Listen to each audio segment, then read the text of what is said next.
You are listening to Housekeepers Chat by the United States Department of Agriculture from 1927. Disclaimer: this is read from a historic archive document.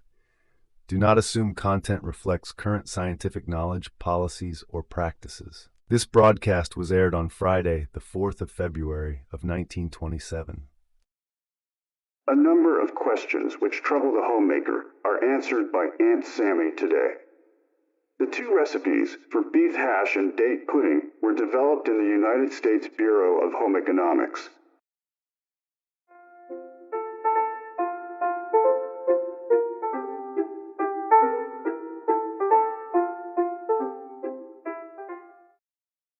I hope to finish most of the questions and answers today so I can give you more menus next week.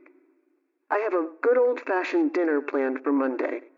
The first question today is this: are sweets harmful to children's teeth? Sweets may be harmful to children's teeth in two very different ways. In the first place, children who have the habit of eating a great deal of sweet, either in the form of large amounts of sugar on cereals or as desserts and candy between meals, are very likely not to get the building foods they need. Children who have acquired a taste for candy and desserts are not so fond of cereals, eggs, milk, and simple vegetable dishes which are not highly seasoned. These foods are very necessary in the diet because of the calcium they contain. The calcium builds good health and good teeth. In the second place, children who eat sweets frequently may have acid saliva in the mouth, caused by slight fermentation of the sugar in solution around the teeth. In time, this acid saliva tends to affect the enamel covering of the teeth. Furthermore, sugar in the mouth serves as a good food for bacteria, which are normally present in the mouth. As the bacteria multiply in number, the chances for decay increase. Recent knowledge of mouth hygiene indicates, however, that poor diet has by far the greatest influence on poor teeth. Question number 2. Every time I bake a pie, which requires a meringue, the meringue is watery. Is it because I use too much sugar? I referred this question to a specialist in the Bureau of Home Economics. She says that watery meringues are often due to baking the meringue at too high a temperature. This tends to brown the meringue over the top before the egg white is baked through. Then a watery layer forms next to the custard filling. It is best to put a meringue-coated pie into a very slow oven, such as you would use for an angel food cake, and allow about 20 minutes to cook the meringue.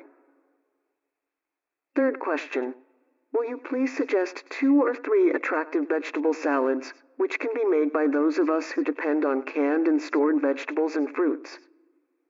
Beet and pickle salad is attractive and tastes good. To make this salad, dice cooked beets into small pieces. Just before serving, mix the beets with chopped dill pickle and chopped celery. Another good vegetable salad combination, which was suggested last month by a radio listener, is made of kidney beans, chopped cucumber pickles, finely shredded cabbage, and mayonnaise dressing. If your family is fond of onions, you might make a cabbage and onion salad. Shred cabbage into fine pieces and cut the onions into very thin rings. Season with salt, celery salt, pepper, and paprika. Mix with mayonnaise or French dressing and serve on a cabbage leaf. If your family is very fond of onions, and also of oranges, they might relish an onion-orange combination. I know it sounds a trifle peculiar, but you can't always tell about a salad till you've tried it. To make onion-orange salad, arrange sliced oranges on a plate with very thin slices of onions and serve with mayonnaise or French dressing. Remember, in making your winter salad, that cabbage leaves are a good substitute for lettuce. Green parsley from the window box and red pimento from cans provide pleasing bits of color. Speaking of pimento reminds me of an attractive salad I ate last week in the corner tea room. Stalks of canned asparagus had been arranged on a lettuce leaf. Over the asparagus were placed strips of red pimento. The dressing was cream mayonnaise, which is plain mayonnaise, to which whipped cream has been added. There are a number of salad suggestions in the radio cookbook, including ways of using apples, canned pears, and peaches. These are standbys when it comes to fruit salads. By the way, if you have a lot of apples on hand, you might like to extract the pectin from some of them and use it later for jelly making. Every jelly maker knows that certain fruits, such as apples, can be made into jelly with almost certain success, while other fruits simply will not gel. 3 ingredients are necessary for jelly making: sugar, acid, and pectin. Some fruit juices, which are low in pectin, can be made to jelly with the addition of pectin extract. Apples and oranges and lemons are used for making pectin extract. In general, pectin extracts are used with strawberries and peaches, with cherry juice, rhubarb juice, and pineapple juice. Even green tomato juice can be made into jelly with the use of pectin extract. I haven't time to go into detail about the preparation of pectin extract and its many uses, but I'll be glad to send you printed information on the subject. The Department of Agriculture has printed a circular, number 254, which tells all about homemade pectin extracts and how to make jelly with them. If you're interested, send for Department Circular number 254. Next question. We have recently butchered a beef. I should like to know how to make 2 beef products: hamburger and bologna-style sausage. To make the hamburger, grind lean beef, such as the round, neck, flank, and trimmings, and a little fat in a sausage grinder. If you like, put in a small amount of bacon for flavoring. For seasoning, you will need about 1 pound of salt and 4 ounces of pepper for each 50 pounds of meat. Instead of broadcasting the directions for bologna-style sausage, I'm sending you a copy of Farmer's Bulletin 1415, Beef on the Farm, which contains directions for making all sorts of beef products. One more question, and it's more or less musical in tone. Please tell me how to clean or polish a piano, writes a Chicago listener. I believe you can clean your piano successfully by this method. Wash the wood with a soft cloth wrung out of soap suds, made of a neutral soap of good quality, until all the soil is removed. Be very careful not to allow any moisture on the wires or elsewhere inside the piano. When the piano is dry, rub it well with a soft cloth until all the streaked places are removed. Then polish the wood with a good quality of wax polish. This can be easily done by putting a little wax polish on a cloth, rubbing it in, and so proceeding until the entire surface has been polished.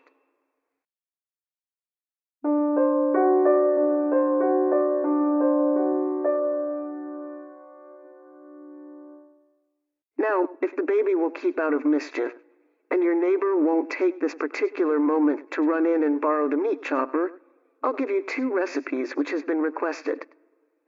Both of them are economical, and as far as I'm concerned, I'd rather have either or both of them than a good many fancy dishes I've read about. The first is beef hash, the recipe for which has been worked out in the Bureau of Home Economics. 8 ingredients for beef hash: 3 cups cooked potato, diced fine, 3 cups cooked meat chopped, 2 teaspoons chopped parsley, ½ teaspoon salt, 1 medium-sized onion cut fine, 1 tablespoon chopped green pepper, 2 eggs, 4 tablespoons butter. I insist, there are 8 ingredients as follows: 3 cups cooked potato, diced fine, 3 cups cooked meat chopped, 2 teaspoons chopped parsley, 1/2 teaspoon salt, 1 medium-sized onion cut fine, 1 tablespoon chopped green pepper, 2 eggs, 4 tablespoons butter. Mix the finely diced potato with the meat, beaten egg, and seasonings. Melt the butter in a heavy iron skillet, add the hash mixture and pat it down evenly. Cook the hash over a slow heat until a brown crust is formed, and then turn it out like an omelet onto a hot platter. Garnish with parsley and serve plain or with tomato sauce. The next recipe is for date pudding, a dessert which has been requested a number of times this month. For the date pudding, you will need 11 ingredients as follows: 1 1/2 cups pitted dates, ½ cup milk, 1 cup chopped nuts, 1 cup sugar, 3 eggs, 1 cup flour, 2 tablespoons butter, 1 teaspoon vanilla, 1 teaspoon baking powder, 1/4 teaspoon salt, spice if desired. To repeat the ingredients: 1 1/2 cups pitted dates, ½ cup milk, 1 cup chopped nuts, 1 cup sugar, 3 eggs, 1 cup flour, 2 tablespoons butter, 1 teaspoon vanilla, 1 teaspoon baking powder, 1/4 teaspoon salt, spice if desired. Mix the butter and sugar and add the beaten eggs and milk. Sift the dry ingredients and add them to the liquid mixture, reserving enough flour to coat the dates and nuts. Add them and the vanilla. Bake in a shallow greased pan in a very slow oven for 45 to 60 minutes until set in the center. Cut in squares and serve with whipped cream. That's all of that. Did everybody get it? Dear me, a lady way out in Los Angeles says the telephone rang just at the critical moment, and she didn't hear all the recipe. In that case, she had better send immediately for the radio cookbook, which is free to all regular listeners of this station. The radio cookbook contains a good many of the recipes and menus which have been broadcast, and it grows bigger all the time. Before long, everybody who has the first set of pages will be receiving the recipes, which were broadcast today.